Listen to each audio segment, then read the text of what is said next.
pagi. Pagi. Jelas sebelum memulai pelajaran pada hari ini, marilah kita berdoa terlebih dahulu. Silakan berdoa. Berdoa mulai. Berdoa selesai. Baiklah, pelajaran pada hari ini adalah yaitu ilmu fikih, yaitu tentang makanan haram dan makanan yang halal. Baiklah, apabila Bapak bertanya kepada murid, apa kabar dunia? Kalian menjawab tetap asik. Oke, Pak. Apabila Bapak bertanya masih semangat, kalian jawab alhamdulillah, Allahu Akbar. Baiklah, kita mulai ya. Mulai. Apa kabar dunia? Tetap asik. Baiklah. Masih semangat? Alhamdulillah, Allahu Akbar. Oke, terima kasih. Langsung saja kita mulai materinya. Yang pertama yang Bapak jelaskan adalah makanan yang halal. Makanan yang halal. Halal. Mengapa disebut makanan halal? Disebut makanan halal karena yang pertama, makanan ini mengandung kebaikan bagi kita, termasuk bagi tubuh kita sebagai manusia. Yang kedua, makanan ini tidak menimbulkan mudarat atau tidak menimbulkan keburukan pada diri kita sendiri atau kita yang memakannya. Yang ketiga, makanan ini diperbolehkan dalam ajaran kita, yaitu ajaran Islam. Nah, contohnya adalah telur, ayam, sayur-sayuran, buah-buahan, itu seluruhnya adalah makanan halal bagi kita. Sudah mengerti? Mengerti, Pak. Yang kedua adalah makanan haram. Nah, ini makanan haram ini yang akan Bapak jelaskan lebih dalam lagi. Makanan yang haram. Kenapa makanan haram ini disebut makanan haram dan tidak boleh kita makan? Yang pertama, makanan ini menimbulkan mudarat atau keburukan bagi tubuh kita. Mudarat. Nah, jadi kalau makanan itu menimbulkan mudarat atau keburukan bagi tubuh kita, maka makanan itu haram bagi kita untuk memakannya, karena menimbulkan keburukan dan tidak menimbulkan kebaikan sedikit pun pada tubuh kita. Yang kedua, makanan itu memabukkan. Makanan atau minuman itu memabukkan atau merusak akal sehat. Merusak akal sehat. Jadi kalau makanan itu memabukkan atau minuman itu memabukkan atau merusak akal sehat, maka makanan itu haram bagi kita untuk memakannya. Sampai sini sudah mengerti? Mengerti, Pak. Baiklah. Yang ketiga adalah makanan itu, di dalam makanan itu terdapat najis atau di dalamnya mengandung kenajisan. Mengandung najis. Jadi kalau makanan itu mengandung najis yang diharamkan oleh agama kita, maka makanan itu haram bagi kita untuk makan. Yang keempat adalah menjijikan bagi kita yang memakannya. Jadi menjijikan. Jadi apabila makanan itu yang ingin kita makan, kita merasa jijik atau seluruh orang merasa bahwa makanan itu jijik, maka makanan itu diharamkan bagi kita. Yang kelima atau yang terakhir adalah makanan itu tidak diperbolehkan dalam ajaran agama Islam atau diharamkan di dalam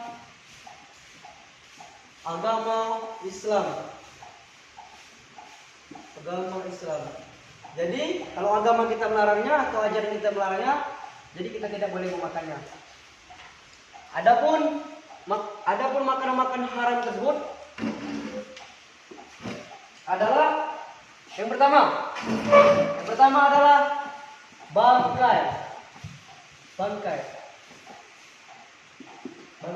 Jadi di sini seluruh yang berjenis bangkai, hewan-hewan yang berjenis bangkai, maka itu diharamkan bagi kita untuk makannya. Nah, adapun yang dihalalkan atau yang diperbolehkan dalam ajaran Islam yaitu bangkai ikan dan bangkai belalang. Jadi terkhusus untuk kedua bangkai ini, ikan yang belalang ini kita diperbolehkan memakannya atau dihalalkan untuk memakannya. Baiklah, sudah mengerti sampai sini? Ini bangkai? Paham, Pak, paham. Baik. Bapak lanjut. Ya. Yang kedua adalah darah yang mengalir.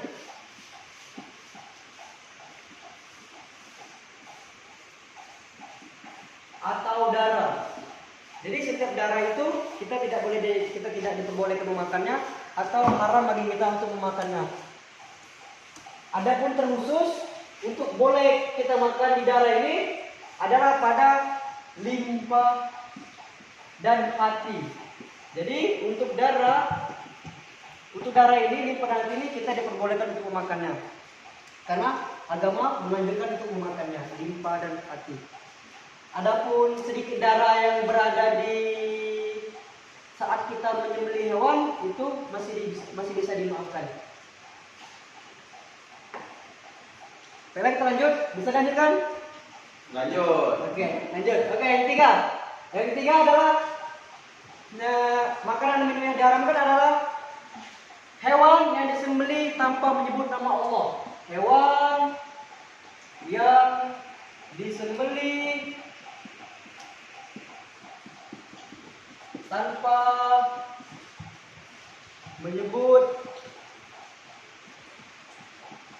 nama Allah. Ketiga adalah hewan yang disembelih tanpa menyebut nama Allah Subhanahu wa taala. Jadi segala hewan, segala binatang yang kita sembelih walaupun dia halal, yang kita sembelih tapi tanpa menyebut nama Allah Subhanahu wa taala, maka itu diharamkan bagi kita untuk memakannya sesuai dengan dalam Quran surat Al-An'am ayat 121. Dan janganlah kamu makan hewan-hewan yang tidak disebut nama Allahnya pada saat kita menyembelihnya. Jadi sesuai dengan Quran surat itu, hewan yang kita sembelih tanpa menyebut nama Allah Subhanahu wa taala itu diharamkan bagi kita, apapun itu. Walaupun itu ayam, walaupun ayam yang halal kan, tapi kalau kita menyembelihnya tanpa menyebut nama Allah, maka itu menjadi haram bagi kita untuk memakannya. Baiklah, sudah mengerti? Mengerti, Pak. Bisa lanjutkan ini? Saya mau bertanya, Pak. Ya, apa itu? Nah, itu yang contoh makanan yang menjijikan itu seperti apa, Pak? Oke, contoh makanan yang menjijikan. Makanan yang menjijikan.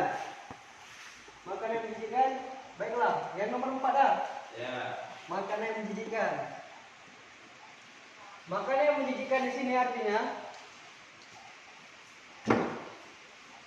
contohnya adalah sedikit kita ulangi cerita pada saat Nabi Muhammad SAW ditawarkan ingin memakan yaitu daging, kalau bahasa kita kadal, daging kadal. Kemudian Nabi Muhammad SAW menolak untuk menerima makan itu, tapi dia tidak memakannya. Nah, jadi dalam artinya Rasulullah merasa jijik terhadap makan itu, tapi Rasulullah tidak mengharamkannya. Nah, jadi makanan kadal itu, atau kalau bahasa dusun kita biawak, dia makruh, tidak halal maupun tidak haram. Dia bisa menjadi haram apabila kita merasa jijik untuk memakannya. Tapi kalau kita tidak merasa jijik untuk memakannya, dia bisa menjadi halal. Contohnya Umar bin Khattab dan sahabat-sahabat lainnya memakan makanan tersebut kecuali Rasulullah, karena Rasulullah merasa jijik terhadap makanan tersebut. Baiklah, sudah mengerti? Ya, mengerti, Pak. Oke. Terima kasih, pertanyaan bagus kepada anak Afif. Baiklah, yang ini bisa kita lanjutkan? Lanjut, Pak. Oke. Nomor 4. Nomor 4 adalah daging babi.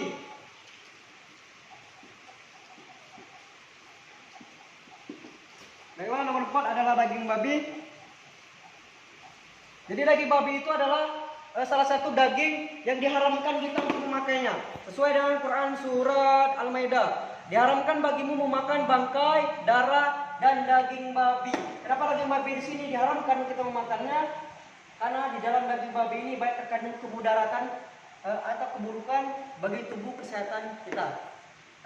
Salah satunya menurut para ahli atau para ahli kedokteran, di dalam daging babi ini terdapat beribu-ribu cacing pita.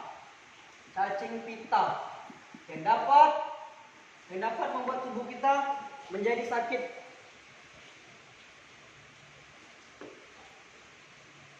Baiklah, yang selanjutnya adalah baiklah, sampai sini ada yang ditanyakan? Nggak ada, Pak. Oke, baiklah, kita lanjut ya. Lanjut. Baiklah, yang kelima adalah hewan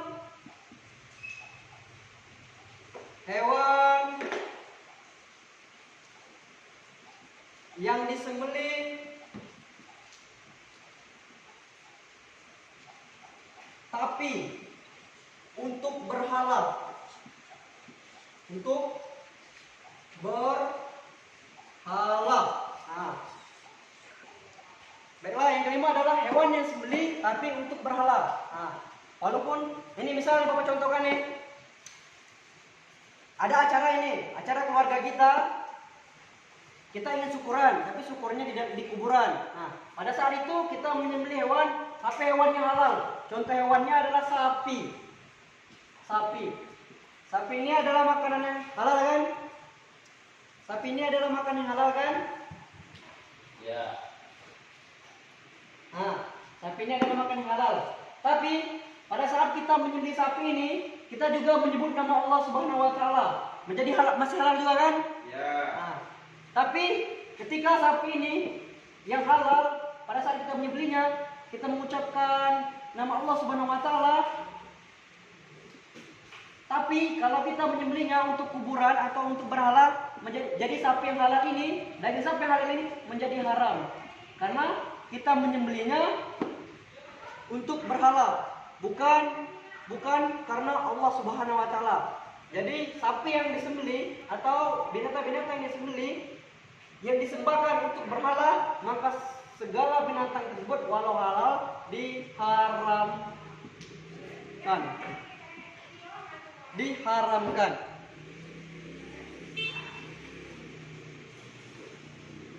Sesuai dengan Quran surat Al-Maidah lagi yang bunyinya adalah dan diharamkan bagimu yang disembelih untuk berhala. Baiklah, sampai sini sudah. Apakah ada yang ditanyakan? Nafif? Udah Pak, itu aja Pak. Baiklah, udah.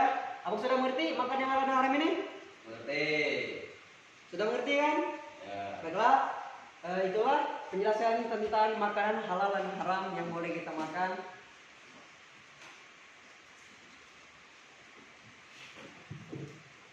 Baiklah, untuk minggu depan kepada Nafif silakan kerjakan soalnya di buku fikih halaman 131. Di sana ada soal-soal, silakan kerjakan. Minggu depan dikumpulkan. Oke, siap Pak. Oke, baiklah kalau begitu. Baiklah, bukan hanya itu yang bisa Bapak sampaikan untuk materi pada hari ini. Baiklah, kepada Nafif silakan untuk berdoa untuk penutupan proses pelajaran pada hari ini. Ya, sebelum kita akhiri pelajaran hari ini, mari kita tutup dengan baca doa. Berdoa mulai. Berdoa selesai. Baiklah, materi pada hari ini Bapak cukupkan sampai di sini. Bapak akhiri. Wassalamualaikum warahmatullahi wabarakatuh. Waalaikumsalam warahmatullahi wabarakatuh.